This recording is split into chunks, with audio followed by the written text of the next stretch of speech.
مفيش حد مش فاضي. مفيش حد مش فاضي وما عندوش لحظتين يرد فيهم على رسالتك. اللي يقولك او يتجاهل رسالتك او ياخد الوقت اللي بيتاخد عشان يرد على رسالتك ده بيهدم مهما كانت العلاقة ايه، فهو بيهدمها.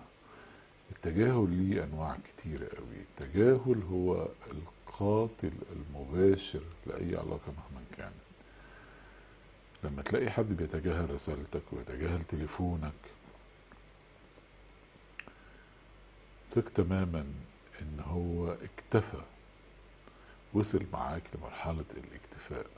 فاوعى تجبره على البقاء، بل بالعكس ساعده على هجرانك. ازاي؟ انك ولا تسأل فيه ولا تعبره، وخليه يكرر مكانه عندك، سواء كان هذا المكان قريب منك او يمشي ويبعد عنك. ساعده على هجرانك.